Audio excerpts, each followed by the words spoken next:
Do you know what? Like, there's this thing where it says that if you got a bag of skills, yeah, and like you keep going into your skills, but you've only been given certain skills, you can't bring out a skill that you don't have. Or you've never been given. And it's like if we're growing up in ends and we've only seen one walk of life, yeah, it's like how am I supposed to see the ladder to success?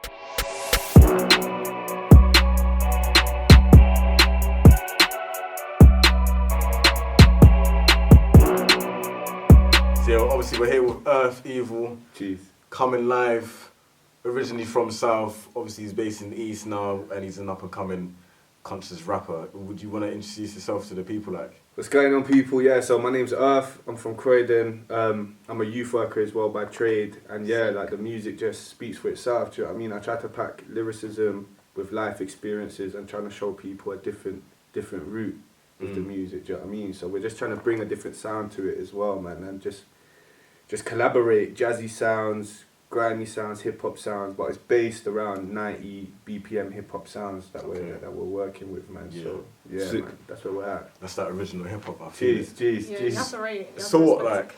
Obviously, you mentioned the youth work and stuff like that. Yeah. And obviously, you mentioned music. You've been doing both. Like, man, also kickball as well, because I'm seeing the West Ham shorts. The West Ham shorts. Man, is nah. I didn't want this on camera. Yeah. Man, I used to coach, innit? I used to coach, and it was for West Ham community, innit? But you kick ball as well, like? And I kicked ball as well. Before that, Who for? Who'd you kick for?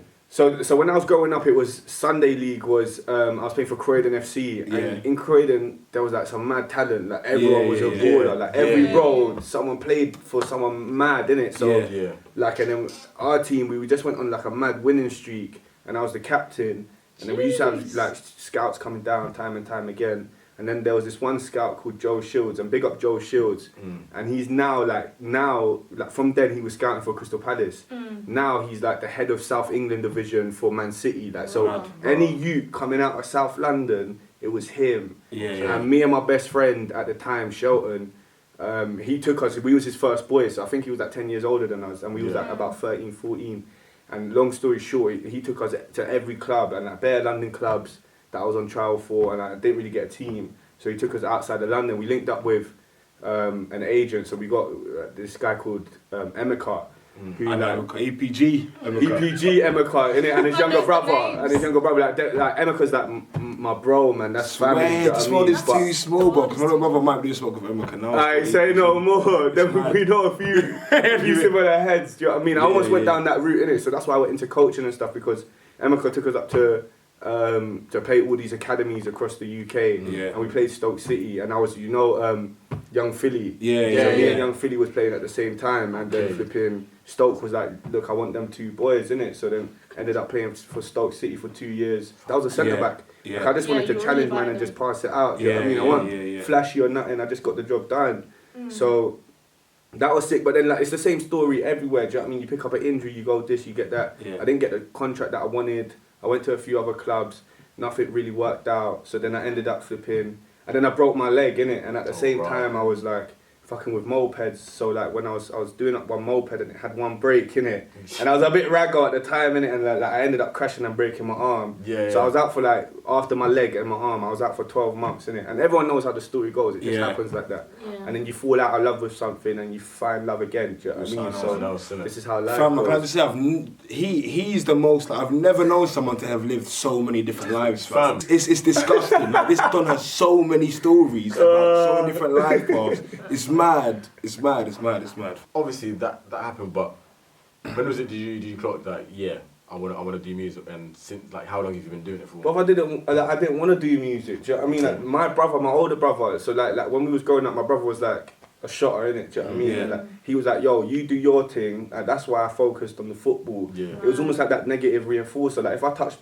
anything, he would bad me up in front of everyone. Do you know what I mean? And like everyone knew him, so I couldn't get away with anything. So it was more like, you do your thing, and that's what gave me the focus, which I'll always have the most love for him, because it was like that street protection was kind of covered. Do you know what I mean? But even saying that, like I got involved in a lot of shit from a really young age, but that was just like the environment that we lived in. It's not like we wanted to be in that. It was just like it happens. Like, I'll be going to football, and like someone's trying to rob you, and it's like, fuck, I just want to go kick ball, do you know what I mean? So when I was 16, there's one YouTube clip here, and I don't know if I've showed you this, or maybe I have, where like flipping my brother did a cypher in South Norwood, and he brought all the man them, and I got my bars up. I was like, you know what, like, I'm ready to spray some bars.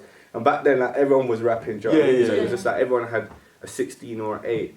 And then like flipping, I remember the camera coming on to me, and my brother's intro was like, yo, this is my little brother, Jaden, he don't even rap, he plays football. Yo, Jaden, what you telling him, fam? And I was like,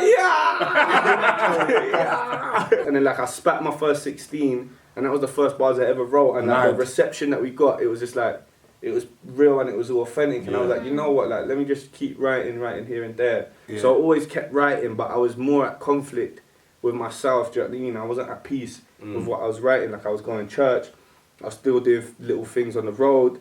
I didn't know what I wanted to talk about, bro, innit? And then like now I feel like I'm at that place where I know what I'm writing about, I know what the cause is, like I've got no qualms at all, do you know what I mean? So like I'm at peace with what's coming out now. So like, it's a journey, it takes a journey, fam. Sometimes it has to marinate for a little. So when was it, because now obviously your music is very conscious, do you know what I'm saying? Yeah. So like when was it that you started off really directing your music in that conscious way, and even looking at the overall scene in the UK, how do you feel about the state of conscious rap in UK music? In the UK, we're not as receptive to conscious rap. Like I feel in America, there's different lanes. Like you got Kendrick's lane, you got flipping J. Cole's lane, then you got like YBN Corday. Like loads of these little youths coming through, and there's a lane for that. Like, and I feel like there's an awakening, and with history does it. Like it's like things repeat itself. So when you get too much of one thing, the people need something else. And I feel like 2020 has provided this space for like lyricism to come through. Do you know what I mean? And we could see it more. Like people like Wretch 32. Do you know what I mean? Like he's got lyrics for days. Avelino, but like they don't always get the respect that they deserve. Do you know what I mean? And it's like Young's Teflon. He's always kept it true from the get go. Do you know what I mean? Like every bar hits home.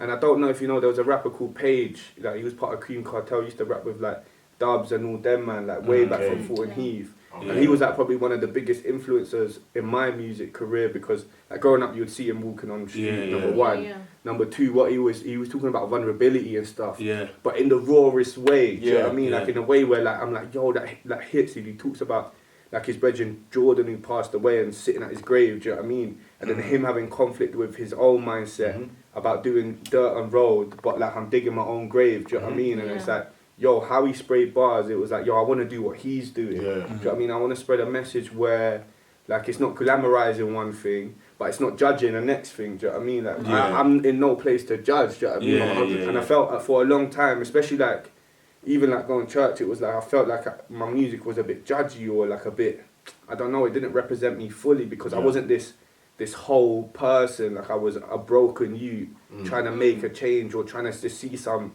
Just live a bit more, do you know what I mean? And like through different things, like I've been like hitchhiking, I've done some mad things. Like my boy Clay, he flipping used to take, man, but we hitchhiked out of the UK, cuz.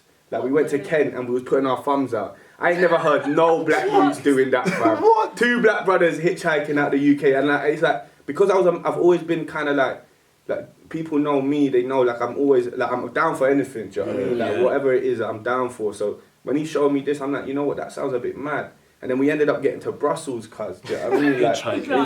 Like, it's crazy.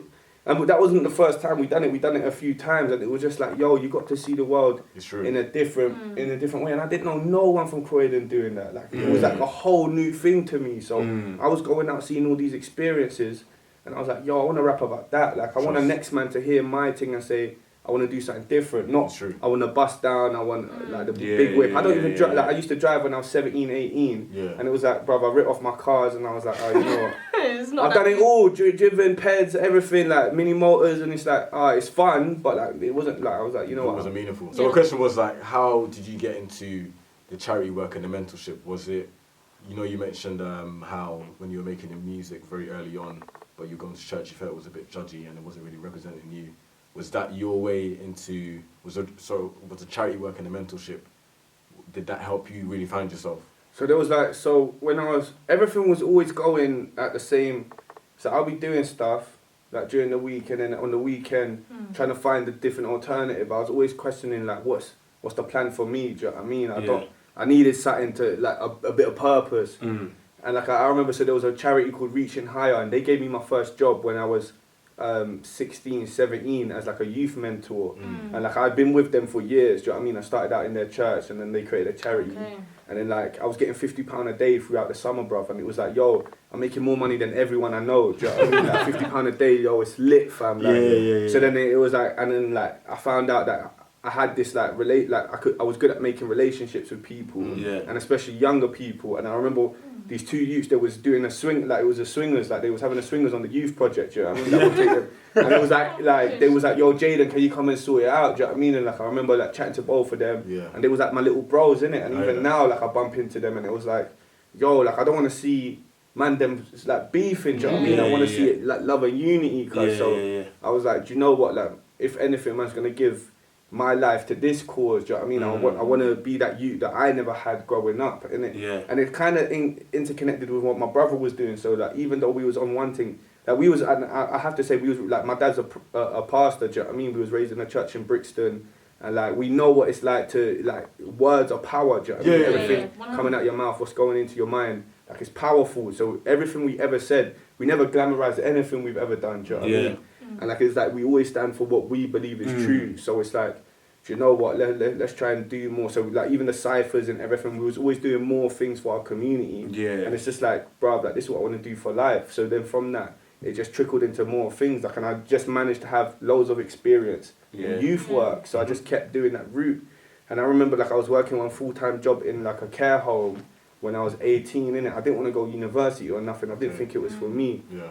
And then I was working this job, innit? And you know when you bump into one uncle, innit? Like, I was working with one uncle, and we've gone to the park, and he's reading this book, innit? And I'm like, yo, cuz, like, his name was Fonsu. And I was like, yo, cuz, like, what's this book from? It had Y with a big question mark on it. And I was like, right. He was like, oh, he's talking about life and purpose and flipping, like, education is key and power. Do you know, like, how the uncles talk? And I was like, yo, you know what? I'm listening. Do you know what I mean? Like, it wasn't my dad, so it was like someone that I respected in a different way. And I took that in, and it was at a time where like I was going through all these injuries, and it was like, do you know what? Football, I don't really want to go down that route. I think it's a bit long. And I started thinking about theories and how like they place all these dreams on us. Do you know what I mean? Like, why is everyone a rapper? Why is everyone a footballer? Do you know what I mean? This is why I didn't want to be a rapper, because it's like, well, we can do more than this, you know. Do you know what I mean? So then like he told me about this course at uni. I went to uni to study psychosocial studies, and like, bro, man, banged it out, cause like I was probably the only, like in my class, I was probably like, I loved everyone, but like I was there to learn. Do you know what I mean? Like I came there like it's like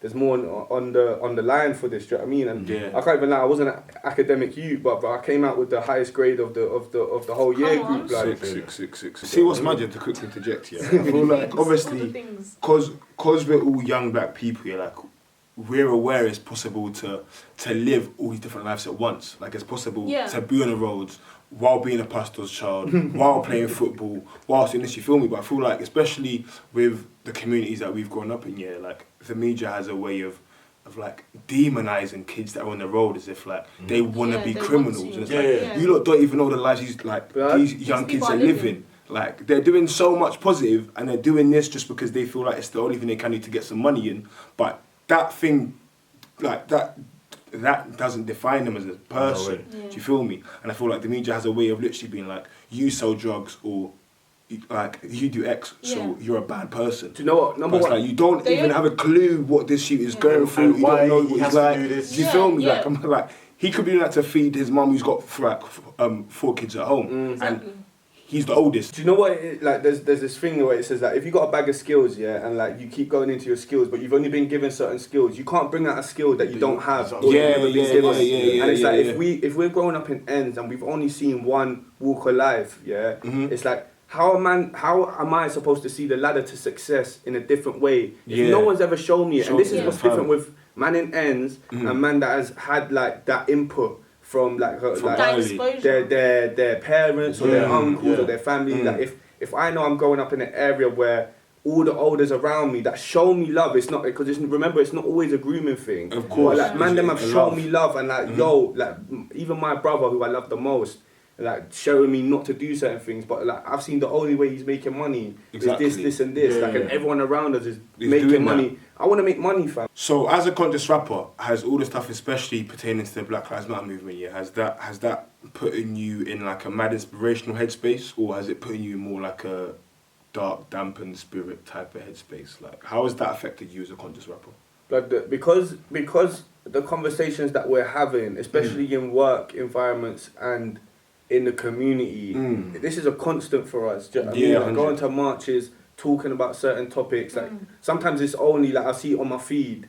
Like it's only me posting certain things. Like do you know what I mean? Like you know what it's like. You guys know what it's like. It's only you, and then like now everyone's doing it. Do you know what I mean? And it feels like even though like the hype has kind of gone down a bit. And it's not meant to be a hype, but like we know what it is. Let's call it for what it is. Yeah. Actually, some people are still doing things, innit? Like I'm seeing people that are like, right, still doing things, and it's not just me, bruv. So it's like it's kind of given me a little bit more motivation because you need that, because sometimes you feel like you're on an island and no one's listening to these causes. And it's like, yo, we need, and now is the best time. So now I work in a foundation, innit? And it's like. Black-led organisations we're speaking to daily to get them P's for their because it's on people's minds. It's like, yo, we're gonna use that because in a year's time it might not be on people's minds, and it's gonna be hard for us to get money to where it's needed. So now it's like, yo, we're riding whatever this is, and we're gonna continue. But we've been doing this, do you know what I mean? So it's just a bit mad. So obviously you're a conscious rapper, and you've already touched on the fact that maybe conscious rap, there's not really a lane for it in the UK. Do you feel me?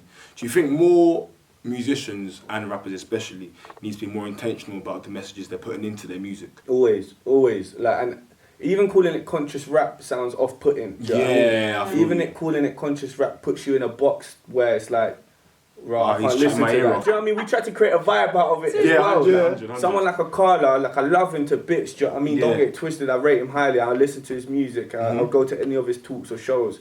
But if you ask a young youth, like how do you, some of them don't even know who Akala is. Do you know what I mean? And if they do, it's not because of the music. It's not because of the music, fam. Like, and it's like, that's not like in no part at all. It's just like he packs. Sometimes I feel like I need another degree to listen to it, fam. Do you know what I mean? And it's so like, yo, but it's lit, fam. Yeah. And you can tell that he reads, he does his thing. So like for me, it's like, it's more where, like I'm just trying to create a vibe out of music and like not even do too much. And like with people, I feel like they do have to be intentional with the messaging, because like if you're not standing for anything, you can fall for everything. And it's like when you're putting music into your ears, like, I definitely believe in vibrations, fam. It's like whatever you're putting in your mind is like that's how it comes. Like everyone knows that when you've been pissed off or something, what are you gonna listen to? You're not gonna listen to something that makes you feel positive. But like at the same time, we need outlets to talk about what's going on in our environment. Do you know what I mean? But it's the way that the messages are portrayed. Like there's like people talk about drill and social commentary. Like like fam, like